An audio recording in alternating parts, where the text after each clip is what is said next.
And now it's over to the My Android Journey section. And let me welcome again Hamid. How are you?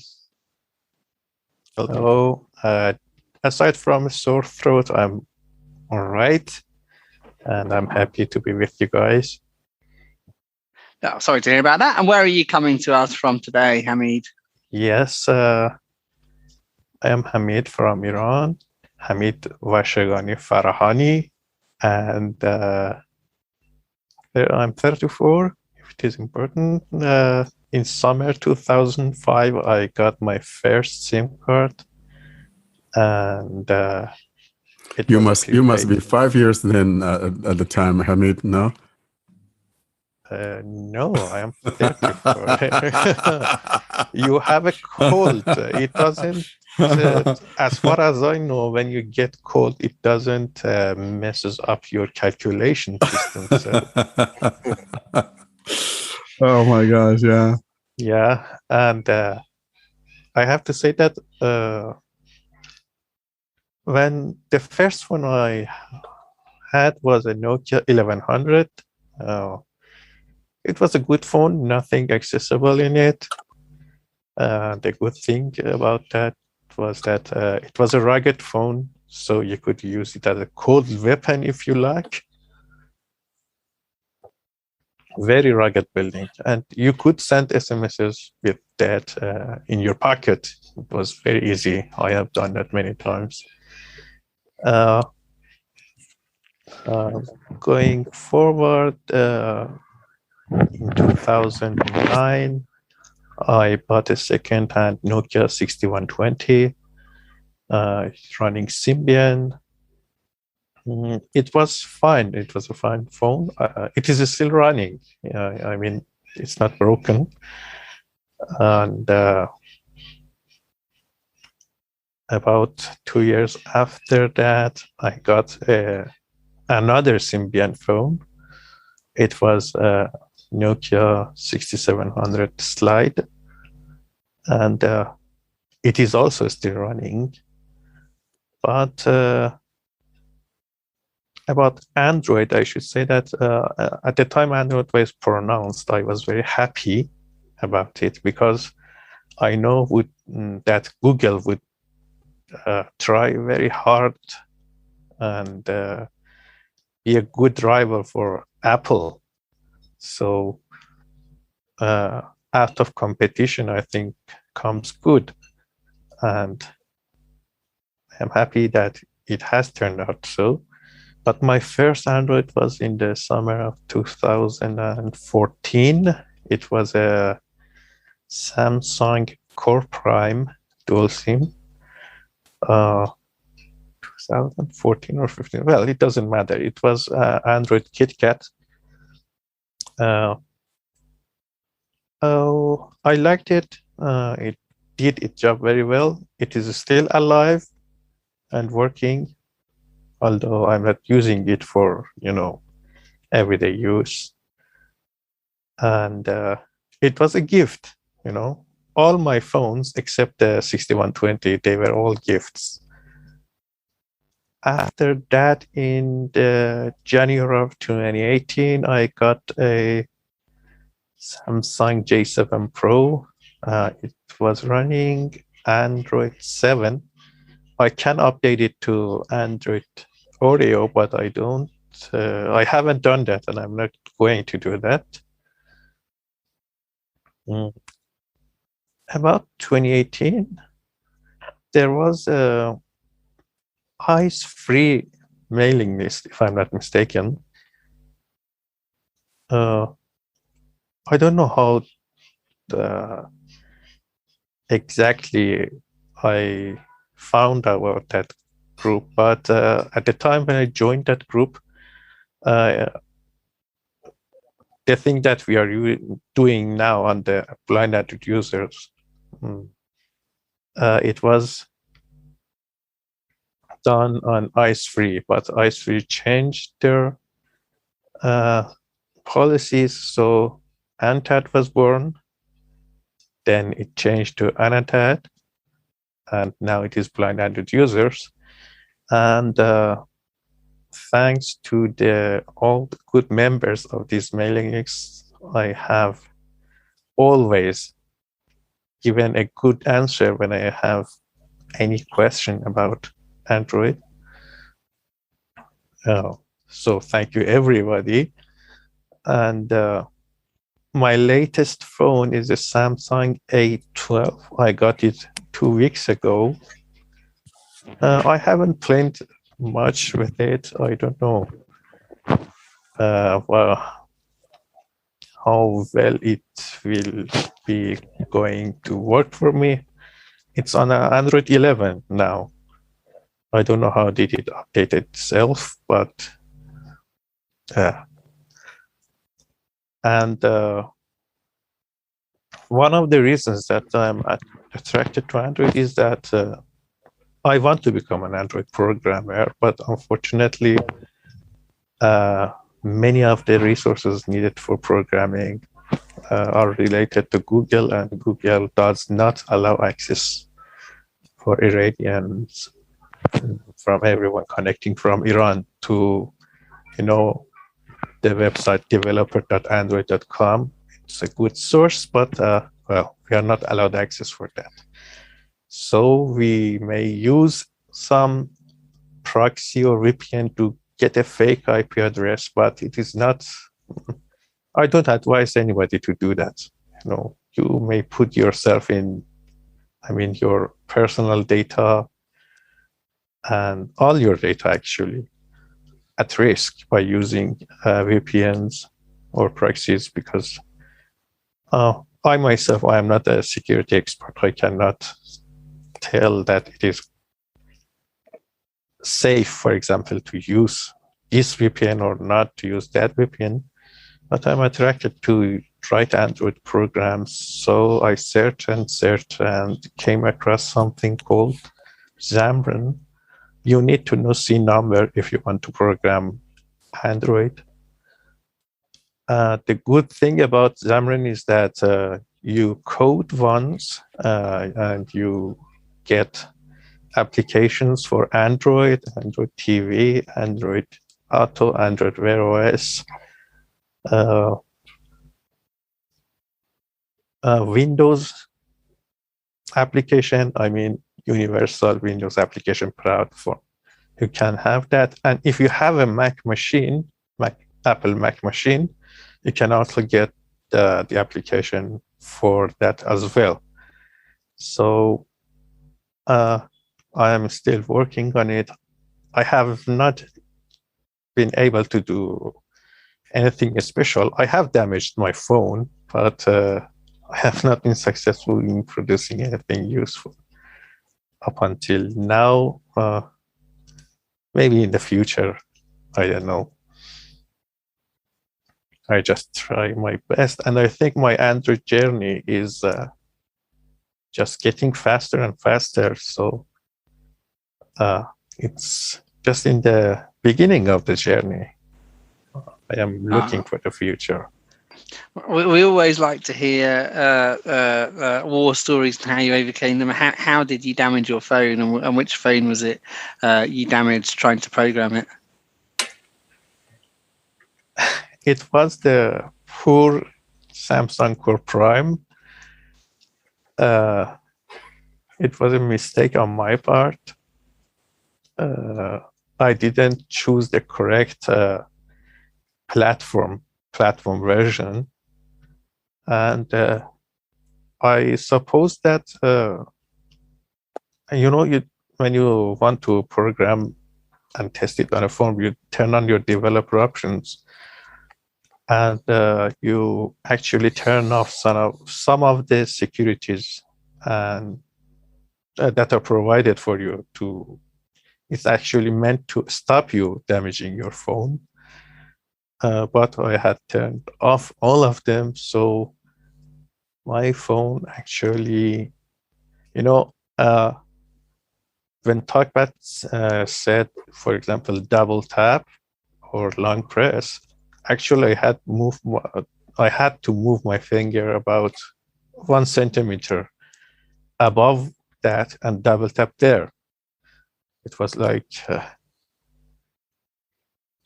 touching everything, finding what it is, and double tap on top of it.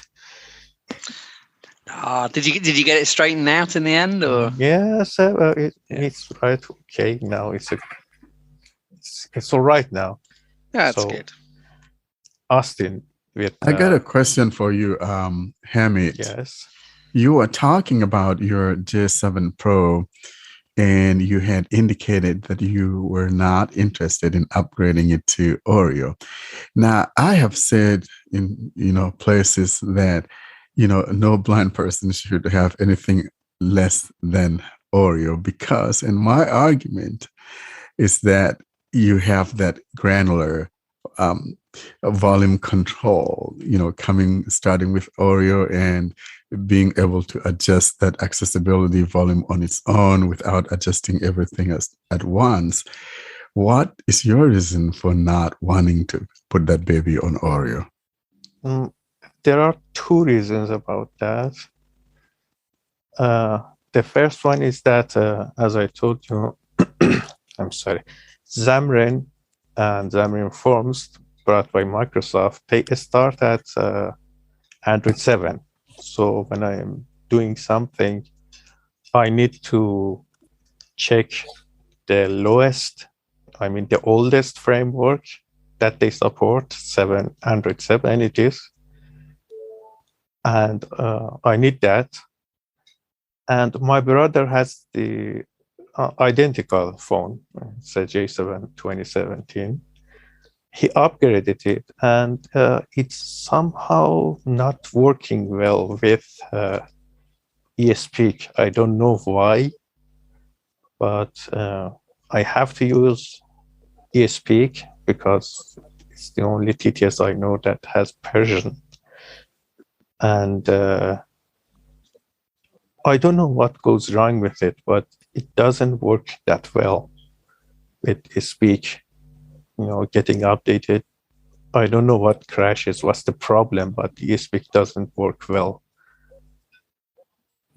I see. Well, so that's a good reason, but I don't know why eSpeak is not working, because, eSpeak even works on my Android 12 beta. Yes, it's about speaking English, it's okay, but when it is on Persian, it starts reading character by character, no matter how you try to fix it. That gives you very problems. But that's not the case if you are running it on an older version of Android. Yeah. Okay, that makes sense. How do you go about getting apps in Iran? Do you have the Play Store, or are you sideloading? Exactly. I have that same question. Does anyone else have this same question? I do. Yeah. Well, sadly, there is much site loading over here.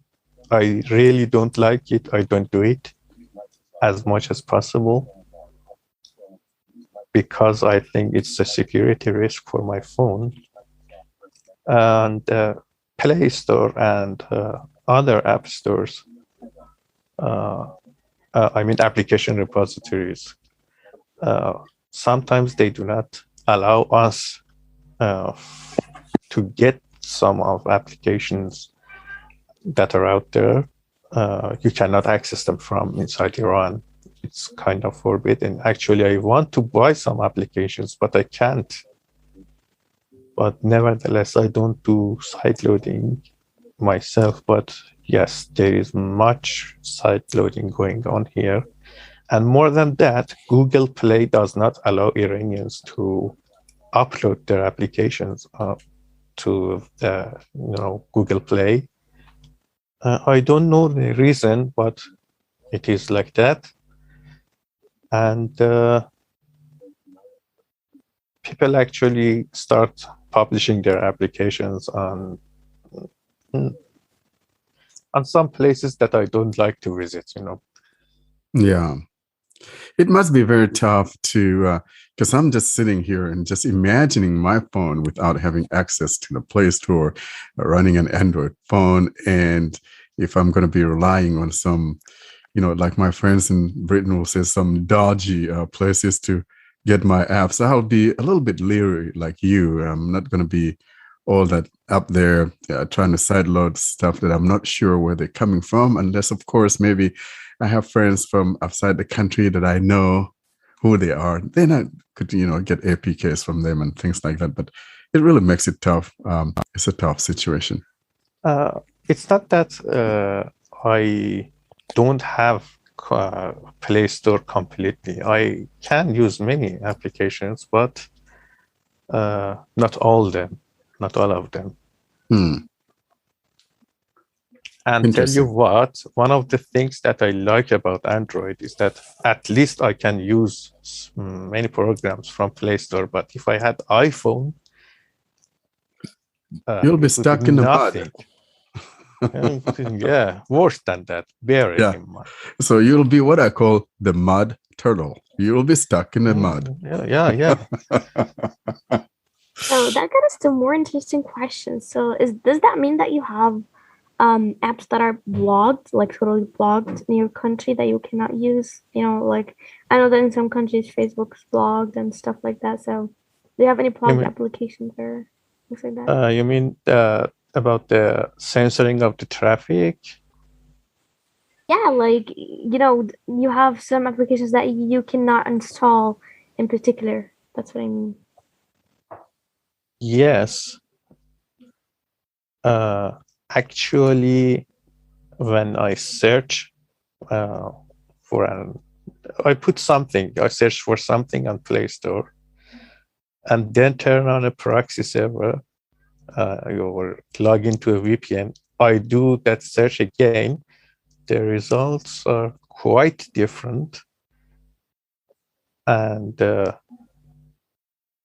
if it's as if it's not, enough, we are having problems about our own communication here, internet communication. They censor many applications. I can download YouTube, but if I want to play something from YouTube, or if I want, for example, gain access to Twitter or Facebook, they do not. They have not blocked Iranians, but the telecommunication here censors the traffic.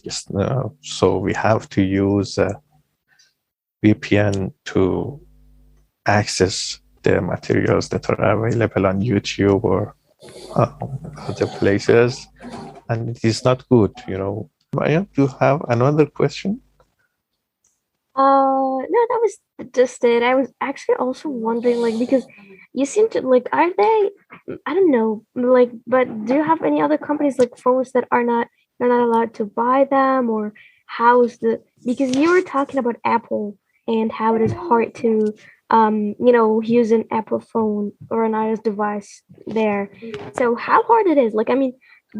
We are in the Blind Users podcast, but I'm curious about how it works. Does it even work at all?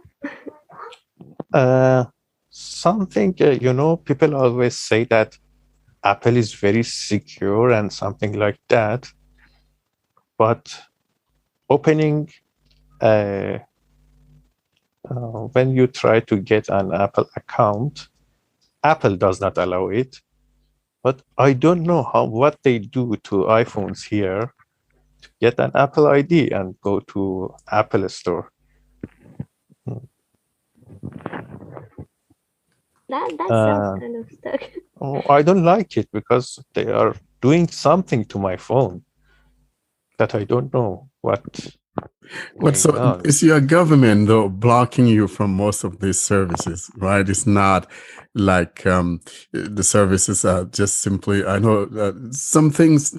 I mean, want to download some app. There was an app. I don't remember what I think it's called SVP, Smooth Video Playback. It's a new app. Since we're talking, streaming apps, it's a very good app. And you know what? I went on the Play Store to download it. And you have to have at least a Snapdragon 855. And I went on there with my Pixel 4, and it says it's not available for my device. You know, I'm sitting here, I'm like, what the, my So why do you Pixel like 4 is an Pixel so 855. much? Oh, I love Pixel. It's the pinnacle of Android. You want to experience true Android, you've got to have a Pixel phone. I'm not saying the other brands are not, good. I mean, Samsung is a great manufacturer, and the the Sonys and the Motorola's and all of that. But if you want an optimized device, you've got to have a Pixel device. I don't like the fact that it doesn't have an SD card. Of course, I'm banging my head against the wall on that, but it's a beautiful thing. Yeah, so things like that could happen to where certain apps are not available in other countries, and it's normal. Like, for instance, I cannot get like the iPlayer, the BBC iPlayer here unless I probably use something like a VPN, because it's going to say not available in my area. So, Really? yeah. The Brits tend to be like that. I'm sorry, but I'm beating up on Ed today. Yeah, BBC so I have Sport is a good app because you can look at England's innings and 76-run win over India. Did we mention that? Yeah. Yeah, you did that. Oh, we did. We They did. gave them a whooping. Didn't we, Austin? Yeah. Yeah. Oh my gosh. You need to be nice to your former colony,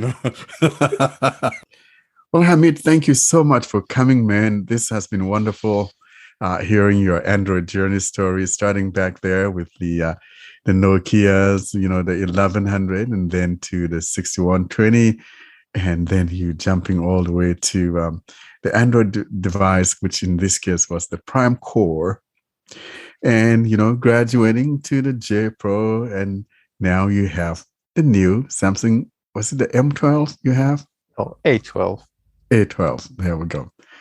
So thank you so much. I hope we get other people from Iran to come on and talk about their Android journey stories. I think that would be wonderful, because I think this is probably the very first time that we have someone from your neck of the woods coming, and this has been very important to us and to me in particular, because the My Android journey story is the favorite segment of mine. So thank you so much for volunteering to come on.